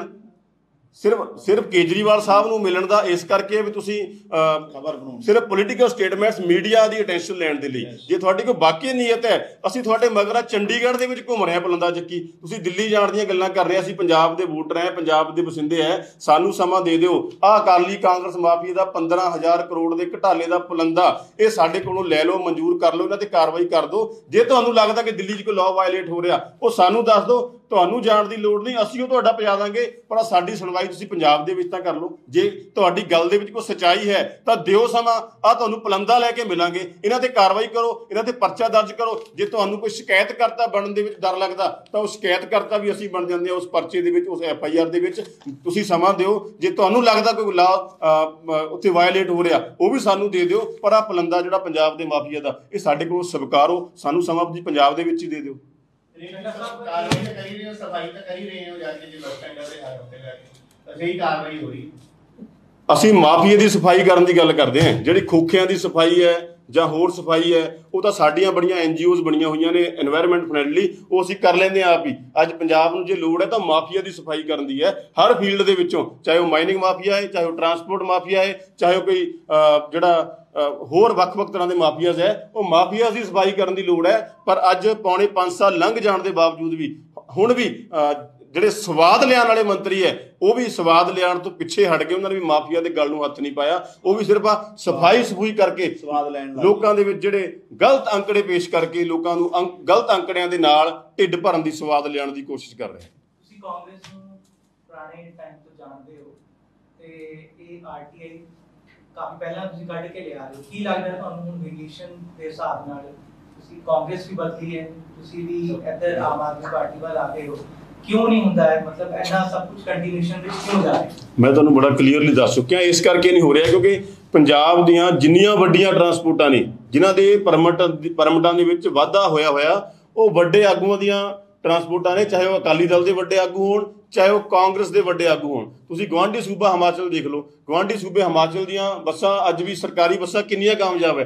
ਪੰਜਾਬ ਦੇ ਵਿੱਚ ਇਸੇ ਕਰਕੇ ਪੰਜਾਬ ਰੋਡਵੇਜ਼ ਫੇਲ ਹੋਈ ਹੈ ਕਿਉਂਕਿ ਹਰ ਫੀਲਡ ਦੇ ਵਿੱਚ, ਚਾਹੇ ਉਹ ਮਾਈਨਿੰਗ ਹੋਵੇ, ਚਾਹੇ ਉਹ ਤੁਹਾਡਾ ਟਰਾਂਸਪੋਰਟ ਹੋਵੇ, ਚਾਹੇ ਉਹ ਬਾਕੀ ਫੀਲਡ ਹੋਣ ਜਿੱਥੋਂ ਵੀ ਕੋਈ ਕਮਾਈ ਹੋ ਸਕਦੀ ਹੈ, ਉੱਥੇ ਸਿਆਸੀ ਲੋਕਾਂ ਨੇ ਆਪਣੇ ਕਾਰੋਬਾਰ ਸ਼ੁਰੂ ਕਰਤੇ। ਪਹਿਲਾਂ ਜਦੋਂ ਕਾਰੋਬਾਰ ਨਾਲ ਢਿੱਡ ਨਹੀਂ ਭਰਿਆ ਫਿਰ ਉਹਨਾਂ ਕਾਰੋਬਾਰਾਂ ਨੂੰ ਨਜਾਇਜ਼ ਕਾਰੋਬਾਰਾਂ ਦੇ ਵਿੱਚ ਬਦਲ ਲਿਆ, ਜਿਵੇਂ ਕਿ ਆ ਪੰਜਾਬ ਦੇ ਖਜ਼ਾਨੇ ਨੂੰ ਕਿਲੋਮੀਟਰਾਂ ਦੇ ਰੂਪ ਦੇ ਵਿੱਚ ਲੁੱਟਿਆ ਗਿਆ। ਇਸ ਕਰਕੇ ਕਾਰਵਾਈ ਨਹੀਂ ਹੋ ਰਹੀ ਹੈ ਕਿਉਂਕਿ ਜੇ ਕਾਰਵਾਈ ਹੁੰਦੀ ਹੈ ਇਹਦੇ ਵਿੱਚ ਇਹਨਾਂ ਦਾ ਪਹਿਲਾਂ ਤਾਂ ਆਪਣਾ ਮੰਤਰੀ ਮੰਡਲ ਦੋਸ਼ੀ ਹੈ, ਆਪਣੇ ਵੱਡੇ ਵੱਡੇ ਵਿਧਾਇਕ, ਵੱਡੇ ਵੱਡੇ ਮੰਤਰੀ ਦੋਸ਼ੀ ਹੈ। ਸੋ ਚੰਗੀ ਗੱਲ ਹੋਵੇਗੀ ਕਿ ਜੇ ਰਾਜਾ ਵੜਿੰਗ ਸਾਹਿਬ ਸਵਾਦ ਲਿਆਣ, ਕਾਰਵਾਈ ਕਰਨ, ਕਿਸੇ ਨੂੰ ਤਾਂ ਕਰਨੀ ਪੈਣੀ ਹੈ, ਇਹ ਕਰ ਲੈਣ ਸ਼ੁਰੂਆਤ। ਪਰ ਓਪਨਲੀ ਉਹ ਪ੍ਰੈਸ ਕਾਨਫਰੰਸ ਸਾਰਿਆਂ ਦੇ ਨਾਮ ਲੈ ਰਹੇ, ਥੋੜੀ ਹਿੰਮਤ ਤਾਂ ਦਿਖਾਈ ਰਹੇ ਨੇ। ਮਨਪ੍ਰੀਤ ਬਾਦਲ ਦਾ ਉਹਨਾਂ ਨੇ ਨਾਮ ਲਿਆ, ਜਦੋਂ ਸਵਾਲ ਪੁੱਛਿਆ ਗਿਆ, ਪੰਜਾਬ ਕੇਸਰੀ ਵੱਲੋਂ ਸਵਾਲ ਪੁੱਛਿਆ ਗਿਆ, ਕਿਆ ਇਹ ਹਿੰਮਤ ਨਾਮ ਲੈਣ ਦੇ ਨਾਲ ਪੰਜਾਬ ਦਾ ਖਜ਼ਾਨਾ ਭਰ ਜੂਗਾ? ਕਿਆ ਇਹ ਨਾਮ ਲੈਣ ਦੇ ਨਾਲ ਜਿਹੜਾ ਟਰਾਂਸਪੋਰਟ ਮਾਫੀਆ ਉਹ ਖਤਮ ਹੋ ਜਾਏਗਾ? ਕਿਆ ਪੰਜਾਬ ਦਾ ਇੱਕ ਇੱਕ ਪੈਸਾ ਨਾਮ ਲੈਣ ਦੇ ਨਾਲ ਰਿਕਵਰ ਹੋ ਜਾਊਗਾ? ਉਹ ਤਾਂ ਕਾਰਵਾਈ ਕਰਨ ਦੇ ਨਾਲ ਜਿਹੜਾ ਹੋਏਗਾ ਨਾ, ਕਾਰਵਾਈ ਕਰਨ ਦੇ ਨਾਲ ਹੀ ਹੋਏਗਾ। ਹੁਣ ਇਹਦੇ 'ਚ ਰਾਜਾ ਵੜਿੰਗ ਸਾਹਿਬ ਦੀ ਜੇ ਕਿਤੇ ਇਹ ਮਜਬੂਰੀ ਹੈ, ਕਿਉਂਕਿ ਸਿੱਧੂ ਸਾਹਿਬ ਵੀ ਬਾਰ-ਬਾਰ ਲੈਟਰ ਲਿਖ ਰਹੇ ਹੈ ਹਾਈ ਕਮਾਂਡ ਨੂੰ, ਹਾਈ ਕਮਾਂਡ ਵੀ ਕੁਝ ਨਹੀਂ ਬੋਲ ਰਹੀ ਤਮਾਮ ਮਾਫੀਆਜ਼ ਦੇ ਬਾਰੇ। ਇਹਦਾ ਮਤਲਬ ਜਿੰਨੇ ਕਾਂਗਰਸ ਦੇ ਮਾਫੀਆਜ਼ ਹੈ ਉਹ ਸਾਰੀ ਪਾਰਟੀ ਦੀ ਮਿਲੀ ਭੁਗਤ ਨਾਲ ਚੱਲ ਰਹੇ ਹੈ। ਪੰਜਾਬ ਦੇ ਖਜ਼ਾਨੇ ਦੀ ਗੱਲ ਕਰੀ ਆ ਜੱਟਾ ਸਾਹਿਬ, ਪੰਜਾਬ ਦਾ ਖਜ਼ਾਨਾ ਤਾਂ ਨਵੇਂ ਬਣੇ ਮੁੱਖ ਮੰਤਰੀ ਕਹਿ ਰਹੇ ਨੇ ਖਾਲੀ ਹੋਏ ਨਹੀਂ ਕਦੇ, ਨਾ ਹੀ ਉਹਦਾ ਕਹਿੰਦੇ ਭਰਿਆ ਪਿਆ। ਇਸੇ ਕਰਕੇ ਨਾ ਹੁਣ ਜਿਹੜਾ ਮੈਂ ਤੁਹਾਨੂੰ ਪਹਿਲਾਂ ਕਹਿ ਕੇ ਹਟਿਆ ਕਿ ਚੋਣਾਂ ਦਾ ਵਰਾ ਆ ਗਿਆ, ਚੋਣਾਂ ਦੇ ਮਹੀਨੇ ਆ ਗਏ, ਜਿਹੜੀ ਸਾਰੀ ਜਿਹੜੇ ਡਾਇਲੋਗ ਹੈ ਉਹ ਬਦਲ ਗਏ। ਆਹ ਡਾਇਲੋਗ ਤਾਂ ਹੁਣ ਪੰਜਾਬ ਦੇ ਬੱਚੇ ਨੂੰ ਯਾਦ ਹੋ ਗਿਆ ਕਿ ਪੰਜਾਬ ਦਾ ਖਜ਼ਾਨਾ ਖਾਲੀ ਹੈ, ਪੰਜਾਬ ਦਾ ਖਜ਼ਾਨਾ ਖਾਲੀ ਹੈ। ਤੇ ਹੁਣ ਕਿਸੇ ਪ੍ਰਸ਼ਾਂਤ ਕਿਸ਼ੋਰ ਵਰਗੇ ਸਟ੍ਰੈਟਜਿਸਟ ਨੇ ਇਹ ਨਵੀਂ ਸਟ੍ਰੈਟਜੀ ਲਿਖ ਕੇ ਦਿੱਤੀ ਹੈ, ਉਹ ਤੇ ਨਵਾਂ ਡਾਇਲੋਗ ਹੈ ਕਿ ਖਜ਼ਾਨਾ ਭਰ ਗਿਆ। ਹੁਣ ਖਜ਼ਾਨਾ ਰਾਤੋਂ ਰਾਤ ਕਿਵੇਂ ਭਰ ਗਿਆ? ਖਜ਼ਾਨਾ ਮੰਤਰੀ ਨਾਲ ਬਿਠਾ ਕੇ, ਖਜ਼ਾਨਾ ਮੰਤਰੀ ਸਾਹਿਬ ਨਾਲ ਬੈਠੇ ਆ, ਉਹਨਾਂ ਨੇ ਤਾਂ ਖਜ਼ਾਨਾ ਮੰਤਰੀ ਨੇ ਹਾਲੇ ਵੀ ਨਹੀਂ ਕਿਹਾ ਕਿ ਭਰ ਗਿਆ, ਉਹਨਾਂ ਨੇ ਹਾਲੇ ਵੀ ਨਹੀਂ ਕਿਹਾ ਕਿ ਭਰ ਗਿਆ। ਸੋ ਇਹ ਸਿਰਫ ਇੱਕ ਚੋਣ ਦੀ ਰਣਨੀਤੀ ਹੈ ਇਹ, ਪਰ ਇਹ ਅਸਲੀਅਤ ਹੈ ਕਿ ਪੰਜਾਬ ਦਾ ਖਜ਼ਾਨਾ ਸਿਰਫ ਖਾਲੀ ਨਹੀਂ ਸਗੋਂ ਲੁੱਟ ਲਿਆ ਗਿਆ। ਇੱਕ ਗੱਲ ਹੋਰ ਜੀ, ਜੇਕਰ ਆਮ ਆਦਮੀ ਪਾਰਟੀ ਦੀ ਸਰਕਾਰ ਆਉਂਦੀ ਆ, ਕਿਹਾ ਜਾ ਰਿਹਾ ਕਿ ਪੰਜਾਬ ਦਾ ਖਜ਼ਾਨਾ ਕਿਵੇਂ ਭਰੂਗਾ, ਪੰਜਾਬ ਦੇ ਵਿੱਚੋਂ ਮਾਫੀਆ ਕਿਵੇਂ ਖਤਮ, ਫਿਰ ਆਮ ਆਦਮੀ ਪਾਰਟੀ ਕਿਵੇਂ ਖਤਮ ਹੋਊਗੀ, ਸਾਰੀ ਚੀਜ਼ਾਂ ਖਜ਼ਾਨਾ ਕਿਵੇਂ ਭਰੂ? ਅਸੀਂ ਤੁਹਾਡੇ ਸਾਹਮਣੇ, ਤੁਸੀਂ ਜਿਹੜੀਆਂ ਗੱਲਾਂ ਬਾਰ-ਬਾਰ ਰੱਖ ਚੁੱਕੇ ਆ, ਤੁਹਾਡੇ ਸਾਹਮਣੇ ਸਬੂਤ ਨੇ। ਤੁਸੀਂ ਆਪ ਦੱਸ ਦਿਓ ਕਿ ਜਦੋਂ ਆਹ ਜਿਹੜਾ 15 ਹਜ਼ਾਰ ਕਰੋੜ ਰੁਪਈਆ ਪੰਜਾਬ ਦਾ ਲੁੱਟ ਹੋ ਰਿਹਾ, ਇਹ ਚੀਜ਼ਾਂ ਤੇ ਜਦੋਂ ਕਾਰਵਾਈ ਹੋ ਗਈ ਤਾਂ ਖਜ਼ਾਨਾ ਤਾਂ ਜਿਹੜਾ ਉਹ ਕਿਸੇ ਕ੍ਰਿਸ਼ਮੇ ਨਾਲ ਤਾਂ ਭਰਨਾ ਨਹੀਂ, ਉਹ ਕ੍ਰਿਸ਼ਮਾ ਇਹਨਾਂ ਮਾਫੀਆਜ਼ ਨੂੰ ਨੱਥ ਪਾ ਕੇ ਹੋਣਾ। ਚਾਹੇ ਤੁਸੀਂ ਕਿਸੇ ਵੀ ਫੀਲਡ ਦੀ ਗੱਲ ਲੈ ਲਓ, ਟਰਾਂਸਪੋਰਟ ਦੀ ਗੱਲ ਕਰ ਲਓ, ਮਾਈਨਿੰਗ ਦੀ ਗੱਲ ਕਰ ਲਓ, ਜਿਹੜੀਆਂ ਫਿਗਰਸ ਪਹਿਲਾਂ ਅਸੀਂ ਬੋਲਦੇ ਸੀਗੇ ਉਹ ਫਿਗਰਸ ਹੁਣ ਕਾਂਗਰਸ ਦੇ ਕਈ ਆਗੂ ਆਪ ਵੀ ਬੋਲਦੇ ਆ, ਪਰ ਕਾਰਵਾਈ ਕੋਈ ਨਹੀਂ ਕਰਦਾ। ਸੁੱਕਾ ਪੱਕਾ ਫਿਗਰਸ ਬੋਲ ਕੇ ਹੀ ਸਵਾਦ ਲੈਣਾ ਚਾਹੁੰਦੇ ਆ, ਕਾਰਵਾਈ ਨਹੀਂ ਕਰਦੇ। ਜਦੋਂ ਕਾਰਵਾਈ ਕਰਤੀ ਉਦੋਂ ਖਜ਼ਾਨਾ ਭਰ ਜਾਏਗਾ। ਚੱਡਾ ਸਾਹਿਬ ਤੁਸੀਂ ਆਪ ਦਿਖਾ ਰਹੇ ਹੋ ਆਪਣੇ ਡਾਕੂਮੈਂਟਸ, ਪਰ ਸਰਕਾਰ ਬਣਨ ਤੋਂ ਬਾਅਦ ਫਿਰ ਇਹ ਹੋ ਜਾਂਦਾ ਹੈ ਕਿ ਡਾਕੂਮੈਂਟਸ ਕਿੱਥੇ ਹੈ? ਕਈ ਵਾਰ ਇਹ ਵੀ ਹੋ ਜਾਂਦਾ ਹੈ ਇਹ ਕਹਿੰਦਾ ਕਿ ਬਾਲ-ਬਾਲ ਤਾਂ ਇਹ ਵੀ ਹੋ ਜਾਂਦਾ ਡਾਕੂਮੈਂਟਸ ਪਹਿਲੇ ਦਿਖਾਉਂਦੇ ਸੀਗੇ ਫਿਰ ਬਾਅਦ ਵਿੱਚ ਕਹਿੰਦੇ ਡਾਕੂਮੈਂਟਸ ਕਿੱਥੇ? ਕੋਈ ਤਾਂ ਤੁਹਾਡੇ ਪ੍ਰੈਜ਼ੰਪਸ਼ਨ ਤੇ ਸਵਾਲ ਨੇ, ਆਪ ਤੋਂ ਕਿਸੇ ਨਾ ਕਿਸੇ ਨੂੰ ਤਾਂ ਕਾਰਵਾਈ ਕਰਨੀ ਪੈਣੀ ਹੈ ਨਾ। ਤੁਸੀਂ ਇਸ ਤਰ੍ਹਾਂ ਕਰੋ, ਮੇਰੀ ਬੇਨਤੀ ਸੁਣੋ, ਜੇ ਤੁਹਾਨੂੰ ਲੱਗਦਾ ਕਿ ਸਰਕਾਰ ਬਣਨ ਤੋਂ ਬਾਅਦ ਇਸ ਤਰ੍ਹਾਂ ਹੋ ਜਾਂਦਾ, ਅਸੀਂ ਆਪਣੀ complaint in the farm of FIR ਅੱਜ ਹੀ ਲਿਖ ਕੇ ਦਿੰਦੇ ਆ, ਉਹ ਤੁਸੀਂ ਆਪਣੇ ਕੋਲ ਰੱਖ ਲਓ। ਵੜਿੰਗ ਸਾਹਿਬ ਨੂੰ ਕਹੋ ਕਿ ਤੇ ਪਰਚਾ ਦਰਜ ਕਰਾਉਣ ਤੇ ਆਪਣੇ ਨਾਮ ਤੇ ਨਾ ਕਰਾਉਣ, ਸਾਡੇ ਨਾਮ ਤੇ ਕਰਾ ਦੇਣ, ਕੰਪਲੇਨੈਂਟ ਉਹਦੇ ਅਸੀਂ ਬਣਦੇ। ਰਾਈਟ ਜੀ। ਅੱਜ ਮਹੀਨਾ ਹੋ ਗਿਆ ਜੀ ਸਰਕਾਰ ਨੂੰ, ਹਾਲਾਂਕਿ ਅੱਜ ਰਾਜਾ ਵੜਿੰਗ ਜੀ ਨੇ ਕਿਹਾ ਹੈ ਕਿ 21 ਦਿਨ ਦੀ ਉਹਨਾਂ ਨੇ ਆਪਣਾ ਕਾਰਗੁਜ਼ਾਰੀ ਪੇਸ਼ ਕੀਤੀ। ਚੱਲੀ ਸਰਕਾਰ ਨੂੰ ਮਹੀਨਾ ਹੋ ਗਿਆ, ਕਿਵੇਂ ਦੇਖਦੇ ਹੋ ਜੀ ਕਾਰਗੁਜ਼ਾਰੀ? ਕੀ ਸਿਰਫ ਆਪਣੀ PR ਕੀਤੀ ਹੈ ਜਾਂ ਅਸਲ ਦੇ ਵਿੱਚ ਕੋਈ ਕੰਮ ਕੀਤਾ? ਨਹੀਂ, ਚੰਨੀ ਸਰਕਾਰ ਪਹਿਲਾਂ ਪੰਜਾਬ ਦੇ ਵਿੱਚ ਤ੍ਰਿਣਮੂਲ ਕਾਂਗਰਸ ਦੀ ਸਰਕਾਰ ਸੀਗੀ ਜੀ, ਜਾਂ ਪਹਿਲਾਂ ਪੰਜਾਬ ਦੇ ਵਿੱਚ ਲਾਲੂ ਯਾਦਵ ਜੀ ਸਰਕਾਰ ਸੀ।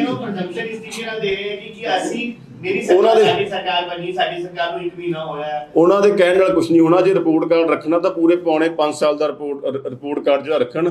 ਇਹੀ ਸਾਰੇ ਮੰਤਰੀ, ਇਹਦੇ ਚ ਰਾਜਾ ਵੜਿੰਗ ਜੀ ਵੀ, ਚੰਨੀ ਜੀ ਵੀ, ਇਹਨਾਂ ਨੇ ਪਿੰਡ ਜਾ ਕੇ ਘਰ ਨੌਕਰੀ ਦੇ, ਕਰਜ਼ਾ ਮੁਕਤੀ ਦੇ ਫਾਰਮ ਭਰੇ ਸੀਗੇ। ਉਹ ਸਾਰਾ ਰਿਪੋਰਟ ਕਾਰਡ ਇਹਨਾਂ ਕੋਲੋਂ ਲੋਕਾਂ ਨੇ ਪੌਣੇ 5 ਸਾਲ ਦਾ ਰਿਪੋਰਟ ਕਾਰਡ ਲੈਣਾ। ਜਿਹੜੀ ਆਹ ਸਟ੍ਰੈਟਜੀ ਜਿਹੜੀ ਆ ਪੰਜਾਬ ਦੇ ਵਿੱਚ ਨਹੀਂ ਚੱਲਣੀ ਕਿ ਪਹਿਲਾਂ ਤੁਸੀਂ ਪੌਣੇ 5 ਸਾਲ ਲੁੱਟੋ, ਫਿਰ ਚੋਣਾਂ ਜਾ ਕੇ ਚਿਹਰਾ ਬਦਲੋ, ਫਿਰ ਲੁੱਟੋ। ਪਹਿਲਾਂ ਅਕਾਲੀਆਂ ਕਾਂਗਰਸੀਆਂ ਦੀ ਜਿਹੜੀ ਫਿਕਸਿੰਗ ਚੱਲਦੀ ਰਹੀ, ਜਦੋਂ ਉਹ ਫਿਕਸਿੰਗ ਲੋਕਾਂ ਦੇ ਵਿੱਚ ਐਕਸਪੋਜ਼ ਹੋ ਗਈ, ਹੁਣ ਆਹ ਚਿਹਰਾ ਬਦਲਣ ਵਾਲੀ ਨਵੀਂ ਨੀਤੀ ਲੈ ਕੇ ਆ ਗਏ। ਜਿਵੇਂ ਆਜ਼ਾਦੀ ਤੋਂ ਪਹਿਲਾਂ ਨੀਤੀ ਹੁੰਦੀ ਸੀ, ਕਹਿੰਦੇ ਅੰਗਰੇਜ਼ਾਂ ਦੀ ਬੜੀ ਮਸ਼ਹੂਰ ਸੀ ਵੀ ਪਾੜੋ ਤੇ ਰਾਜ ਕਰੋ, ਉਵੇਂ ਹੁਣ ਇਹਨਾਂ ਦੀ ਨੀਤੀ ਮੈਨੂੰ ਇਹ ਲੱਗਦੀ ਆ ਵੀ ਲੁੱਟੋ ਤੇ ਚਿਹਰਾ ਬਦਲੋ। ਪਰ ਪੰਜਾਬ ਦੇ ਲੋਕ ਇੰਨੇ ਵੀ ਬੇਵਕੂਫ ਜਾਂ ਇੰਨੇ ਭੋਲੇ ਨਹੀਂ ਆ, ਇਹ ਨੀਤੀ ਬਿਲਕੁਲ ਕਾਮਯਾਬ ਨਹੀਂ ਹੋਣੀ। ਜੋ ਵਾਅਦੇ ਕਰਕੇ ਆਏ ਸੀਗੇ ਸੱਤਾ ਦੇ ਵਿੱਚ, ਉਹ ਜਿਹੜਾ ਉਹਨਾਂ ਤੇ ਐਕਸ਼ਨ ਕਰਨਾ ਪੈਣਾ, ਲੋਕਾਂ ਨੂੰ ਡਿਲੀਵਰ ਕਰਨੇ ਪੈਣੇ ਆ। ਖਾਸ ਤੌਰ ਤੇ ਆਹ ਮਾਫੀਆ ਨੂੰ ਹੱਥ ਪਾਉਣਾ ਪੈਣਾ।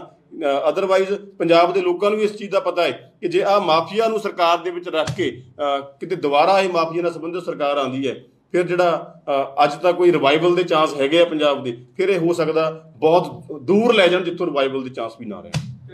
ਪਾਣੀ ਨੂੰ ਲੈ ਕੇ ਵੱਡੇ ਐਲਾਨ ਕੀਤੇ ਆ CM ਚੰਨੀ ਨੇ, ਇਹਦੇ ਨਾਲ ਹੀ ਬਿਜਲੀ ਨੂੰ ਲੈ ਕੇ ਉਹਨਾਂ ਨੇ ਮਾਫ ਕਰ ਦਿੱਤੇ ਜਿਹੜਾ ਵੀ ਪਹਿਲਾਂ ਦੇ ਬਕਾਏ ਖੜੇ ਸੀਗੇ। ਲੱਗਦਾ ਹੈ ਆਮ ਆਦਮੀ ਪਾਰਟੀ ਨੂੰ ਢਾਹ ਲੱਗੀ ਦਿੱਲੀ ਮਾਡਲ ਨੂੰ, ਕਿਉਂਕਿ ਉੱਥੇ ਵੀ ਆਮ ਤੌਰ ਤੇ ਚਰਚਾ ਹੁੰਦੀ ਹੈ ਕਿ ਦਿੱਲੀ ਮਾਡਲ ਦੇ ਅਧੀਨ ਕੇਜਰੀਵਾਲ ਨੇ ਬਿਜਲੀ ਮੁਫਤ ਦਿੱਤੀ ਹੈ, ਪਾਣੀ ਦੀ ਜਿਹੜੀ ਸੁਵਿਧਾ ਉਹ ਵੀ ਦਿੱਤੀ ਜਾ ਰਹੀ ਹੈ। ਲੱਗਦਾ ਇਹਨਾਂ ਚੀਜ਼ਾਂ ਨੂੰ ਲੈ ਕੇ ਜੋ ਸੀਐਮ ਨੇ ਐਕਸ਼ਨ ਲਿਆ ਤੋਂ ਪੰਜਾਬ ਦੇ ਸੀਐਮ ਨੇ ਕੋਈ ਉਹਦਾ ਫਰਕ ਪਊਗਾ? ਇਹ ਕੋਈ ਐਕਸ਼ਨ ਨਹੀਂ ਹੈ ਪਹਿਲੀ ਗੱਲ ਤਾਂ, ਇਹ ਸਿਰਫ ਲੋਕਾਂ ਨੂੰ ਕਾਫੀ ਸ਼ਲਾਘਾ ਵੀ ਕੀਤੀ ਇਸ ਚੀਜ਼ ਦੀ ਪੰਜਾਬ ਦੇ ਲੋਕਾਂ ਨੇ। ਪਹਿਲੀ ਗੱਲ ਤਾਂ ਇਹ ਕੋਈ ਐਕਸ਼ਨ ਨਹੀਂ ਮੈਂ ਉਹਨੂੰ ਕਹੂੰਗਾ, ਇਹ ਸਿਰਫ ਚੁਣਾਵੀ ਐਲਾਨ ਨੇ। ਚੁਣਾਵੀ ਐਲਾਨ ਕਿਸ ਕਰਕੇ ਨੇ? ਚੁਣਾਵੀ ਐਲਾਨ ਇਸ ਕਰਕੇ ਨੇ ਕਿ ਲੋਕਾਂ ਦੇ ਬਿਜਲੀ ਦੇ ਬਿੱਲ ਪੈਂਡਿੰਗ ਖੜ੍ਹ ਗਏ। ਕਿਉਂ ਖੜ੍ਹੇ ਬਿੱਲ ਪੈਂਡਿੰਗ? ਬਿੱਲ ਪੈਂਡਿੰਗ ਇਸ ਕਰਕੇ ਖੜ੍ਹੇ ਕਿਉਂਕਿ ਬਿੱਲ ਦੇ ਨਹੀਂ ਹੁੰਦੇ। ਬਿਜਲੀ ਇੰਨੀ ਜ਼ਿਆਦਾ ਮਹਿੰਗੀ ਹੈ, ਬਿਜਲੀ ਇੰਨੀ ਜ਼ਿਆਦਾ ਮਹਿੰਗੀ ਹੈ, ਇਸ ਕਰਕੇ ਬਿੱਲ ਖੜ੍ਹ ਗਏ। ਬਿਜਲੀ ਇੰਨੀ ਜ਼ਿਆਦਾ ਮਹਿੰਗੀ ਕਿਉਂ ਹੈ? ਇੰਨੀ ਮਹਿੰਗੀ ਬਿਜਲੀ ਇਸ ਕਰਕੇ ਹੈ ਕਿਉਂਕਿ ਜਿਹੜੇ ਪ੍ਰਾਈਵੇਟ ਐਗਰੀਮੈਂਟ ਕਾਰਪੋਰੇਟ ਕੰਪਨੀਆਂ ਦੇ ਨਾਲ ਕੀਤੇ ਹੋਏ ਆ ਉਹ ਪੰਜਾਬ ਨੂੰ ਲੁੱਟ ਰਹੇ ਨੇ। ਉਸ ਕਰਕੇ ਬਿਜਲੀ ਪੰਜਾਬ 'ਚ ਇੰਨੀ ਜ਼ਿਆਦਾ ਮਹਿੰਗੀ ਹੈ। ਹੁਣ ਕੀ ਪੰਜਾਬ 'ਚ ਬਿਜਲੀ ਸਸਤੀ ਹੋ ਗਈ? ਸਿਰਫ ਪਿਛਲੇ ਬਕਾਏ ਖਤਮ ਕਰਨ ਦੇ ਨਾਲ, ਠੀਕ ਹੈ। ਇੱਕ ਵਾਰ ਹੁਣ ਪੰਜਾਬ ਦੇ ਵਿੱਚ ਕੀ ਬਿਜਲੀ ਜਿਹੜੀ ਆ ਉਹ ਸਸਤੀ ਹੋ ਗਈ? ਕੀ ਉਹ ਸਮੱਸਿਆ ਖਤਮ ਹੋ ਗਈ? ਸਮੱਸਿਆ ਖਤਮ ਨਹੀਂ ਹੋਈ। ਸਿਰਫ ਇਹਨਾਂ ਨੇ ਆਪਣਾ ਚੋਣਾਂ ਤੱਕ ਵਾਲਾ ਇੰਤਜ਼ਾਮ ਕੀਤਾ ਕਿ ਸਾਨੂੰ ਕਿਸੇ ਨਾ ਕਿਸੇ ਤਰ੍ਹਾਂ ਮੁੜ ਕੇ ਗੁੰਮਰਾਹ ਕਰਕੇ ਵੋਟਾਂ ਪੈ ਜਾਣ। ਜੇਕਰ ਅਸਲੀ ਹੱਲ ਕਰਨਾ ਤਾਂ ਫਿਰ ਉਹ ਜਿਹੜਾ ਵਾਅਦਾ ਕਰਕੇ ਆਏ ਸੀਗੇ ਕਿ ਇਹਨਾਂ ਨੂੰ ਰਿਵਿਊ ਕਰਾਂਗੇ, ਐਗਰੀਮੈਂਟਸ ਨੂੰ ਕਾਰਵਾਈ ਕਰਾਂਗੇ, ਉਹ ਕਰਨ। ਪਹਿਲਾਂ ਕਹਿੰਦੇ ਜੀ ਸਰਕਾਰ ਇਹ ਕੈਪਟਨ ਸਾਹਿਬ ਦੀ ਸੀਗੀ, ਸਾਡੀ ਸਰਕਾਰ ਨਹੀਂ ਸੀਗੀ। ਸਰਕਾਰ ਜਿਵੇਂ ਤ੍ਰਿਣਮੂਲ ਕਾਂਗਰਸ ਦੀ ਹੁੰਦੀ, ਮੈਂ ਪਹਿਲਾਂ ਕਿਹਾ। ਹੁਣ ਤਾਂ ਚੰਨੀ ਜੀ ਦੀ ਆ ਗਈ, ਹੁਣ ਸਿੱਧੂ ਸਾਹਿਬ ਦੀ ਆ ਗਈ, ਹੁਣ ਕਾਰਵਾਈ ਕਰ ਦੇਣ। ਅਸਲ ਦੇ ਵਿੱਚ ਜਿਹੜੀ ਅਸਲ ਸਮੱਸਿਆ ਏ ਉਹਨੂੰ ਖਤਮ ਕਰਨਾ ਪੈਣਾ।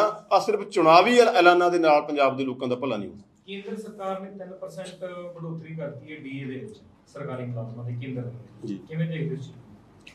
ਇਹ ਬੜਾ ਲੇਟੈਸਟ ਫੈਸਲਾ ਹੋਣਾ ਅਜੇ ਮੈਂ ਇਹਦੇ ਬਾਰੇ ਮੈਂ ਡਿਟੇਲਸ ਪੜ੍ਹ ਨਹੀਂ ਸਕਿਆ। ਪੜ੍ਹ ਕੇ ਤੁਹਾਨੂੰ ਇਹਦੀ ਜ਼ਰੂਰ ਐਕਸ਼ਨ ਦੇਵਾਂਗੇ। ਇੱਕ ਕੈਪਟਨ ਸਾਹਿਬ ਉਹ ਕਹਿ ਰਹੇ ਨੇ ਕਿ ਅਸੀਂ ਪਾਰਟੀ ਨਵੀਂ ਬਣਾਵਾਂਗੇ ਜਾਂ ਗੱਠਜੋੜ ਕਰਾਂਗੇ, ਉਹਦੇ ਤੇ ਕੀ ਤੁਹਾਡਾ? ਦੇਖੋ ਸਾਡਾ ਤਾਂ ਪਹਿਲਾਂ ਹੀ ਇਹ ਕਹਿਣਾ ਸੀਗਾ ਕਿ ਜਿਹੜੀ ਪੰਜਾਬ ਦੇ ਵਿੱਚ ਕਾਂਗਰਸ ਦੀ ਸਰਕਾਰ ਚੱਲ ਰਹੀ ਹੈ ਉਹ ਬੀਜੇਪੀ ਦੇ ਨਾਲ ਮਿਲ ਕੇ ਚੱਲ ਰਹੀ ਹੈ। ਤੇ ਜੋ ਆਮ ਆਦਮੀ ਪਾਰਟੀ ਨੇ ਉਦੋਂ ਪੰਜਾਬ ਦੇ ਲੋਕਾਂ ਸਾਹਮਣੇ ਰੱਖਿਆ ਸੀਗਾ ਉਹ ਅੱਜ ਸਾਬਤ ਵੀ ਹੋ ਗਿਆ ਕਿ ਪੰਜਾਬ ਦੇ ਵਿੱਚ ਜਿਹੜੀ ਕਾਂਗਰਸ ਦੀ ਸਰਕਾਰ ਹੈ ਉਹ ਬੀਜੇਪੀ ਨਾਲ ਮਿਲ ਕੇ ਚੱਲ ਰਹੀ ਹੈ। ਅੱਜ ਸਾਬਤ ਵੀ ਹੋ ਗਿਆ। ਔਰ ਜਿਹੜੀ ਉਹਨਾਂ ਦੇ ਅੱਡ ਪਾਰਟੀ ਬਣਾਉਣ ਦੇ ਨਾਲ ਪੰਜਾਬ ਦੇ ਵਿੱਚ ਜੋ ਬੀਜੇਪੀ ਦੀ ਕੰਡੀਸ਼ਨ ਹੈ, ਜੋ ਬੀਜੇਪੀ ਦੀ ਪਿੰਡਾਂ ਦੇ ਵਿੱਚ ਐਂਟਰੀ ਬੈਨ ਹੈ, ਉਹਦੇ ਤੇ ਕੋਈ ਭੋਰਾ ਅਸਰ ਨਹੀਂ ਪੈਣਾ ਕਿ ਨਾ ਹੀ ਕੋਈ ਕੈਪਟਨ ਸਾਹਿਬ ਨੇ 4.5 ਸਾਲ ਦੇ ਵਿੱਚ ਪੌਣੇ 5 ਸਾਲ 'ਚ ਕੋਈ ਐਸੀ ਪ੍ਰਾਪਤੀ ਕੀਤੀ ਹੈ ਜਿਹਨਾਂ ਨਾਲ ਬੀਜੇਪੀ ਦੀ ਕੰਡੀਸ਼ਨ ਨੂੰ ਸੁਧਾਰ ਦੇਣ। ਉਲਟਾ ਇਸ ਐਲਾਨ ਦੇ ਨਾਲ ਪੰਜਾਬ ਦੇ ਲੋਕਾਂ ਦਾ ਗੁੱਸਾ ਹੋਰ ਬਹੁਤ ਜ਼ਿਆਦਾ ਵਧਿਆ ਹੈ ਕਿ ਜੇ ਇਸ ਮੁੱਖ ਮੰਤਰੀ ਨੂੰ ਕੁਝ ਲੋਕ ਪੰਜਾਬ ਦੇ ਵਿੱਚ ਭੋਲੇ ਭਾਲੇ ਲੋਕ ਆਪਣਾ ਸਮਝ ਕੇ ਆਪਣਾ ਸਮਝਦੇ ਰਹੇ, ਉਹ ਬੀਜੇਪੀ ਦੇ ਨਾਲ ਰਲਿਆ ਹੋਇਆ ਮਿਲਿਆ ਹੋਇਆ ਨਿਕਲਿਆ। ਇਸ ਚੀਜ਼ ਦਾ ਪੰਜਾਬ ਦੇ ਲੋਕਾਂ 'ਚ ਬਹੁਤ ਜ਼ਿਆਦਾ ਗੁੱਸਾ ਹੋਇਆ। ਕੈਪਟਨ ਸਾਹਿਬ ਤਾਂ ਕਿਸਾਨ ਲੀਡਰਾਂ ਦੇ ਵੀ ਲਗਾਤਾਰ ਸੰਪਰਕ ਦੇ ਵਿੱਚ, ਉਹ ਕਹਿੰਦੇ ਮਸਲਾ ਹੱਲ ਕਰਾਉਂਗਾ ਮੈਂ, ਤੇ ਕਿਸਾਨ ਲੀਡਰ ਵੀ ਉਸ ਇਲੈਕਸ਼ਨਾਂ ਦੇ ਵਿੱਚ ਹਿੱਸਾ ਹੋਣਗੇ। ਕੋਈ ਆਮ ਆਦਮੀ ਪਾਰਟੀ ਨੇ ਸੋਚੀ ਕਿਸਾਨ ਲੀਡਰਾਂ ਦੇ ਨਾਲ ਸੰਪਰਕ ਕਰਨ ਦਾ ਵੀ ਇਲੈਕਸ਼ਨ ਉਹਨਾਂ ਨੂੰ ਲੜਾਇਆ ਜਾਵੇ? ਦੇਖੋ ਇਹ ਕੈਪਟਨ ਸਾਹਿਬ ਦਾ ਦਾਅਵਾ ਹੈ ਕਿ ਉਹ ਕਿਸਾਨ ਲੀਡਰਾਂ ਦੇ ਸੰਪਰਕ ਦੇ ਵਿੱਚ ਨੇ। ਕੈਪਟਨ ਸਾਹਿਬ ਦੇ ਦਾਅਵੇ ਕਿੰਨੇ ਕੁ ਸੱਚ ਹੁੰਦੇ ਆ ਇਹ ਤੁਸੀਂ ਚੰਗੀ ਤਰ੍ਹਾਂ ਵਾਕਈ ਆਮ ਆਦਮੀ ਪਾਰਟੀ ਸੋਚੀ ਕਿਸਾਨ ਲੀਡਰਾਂ ਦੇ ਨਾਲ? ਨਹੀਂ, ਆਮ ਆਦਮੀ ਪਾਰਟੀ ਕਿਸਾਨ ਸੰਘਰਸ਼ ਦੇ ਵਿੱਚ ਪਹਿਲੇ ਦਿਨ ਤੋਂ ਆਪਣੀ ਲੜਾਈ ਲੜ ਰਹੀ ਹੈ। ਔਰ ਸਾਰੇ ਜਿਹੜੇ ਕਿਸਾਨ ਸੰਘਰਸ਼ ਲੜਨ ਵਾਲੇ ਆਗੂ ਹੈ ਜਾਂ ਸਾਰੀਆਂ ਟੀਮਾਂ, ਉਹਨਾਂ ਨੂੰ ਪਤਾ ਕਿ ਅਸੀਂ ਜੋ ਸਾਡਾ ਬਣਦਾ ਰੋਲ ਹੈ ਉਹ ਅਸੀਂ ਅਦਾ ਕਰ ਰਹੇ ਹਾਂ।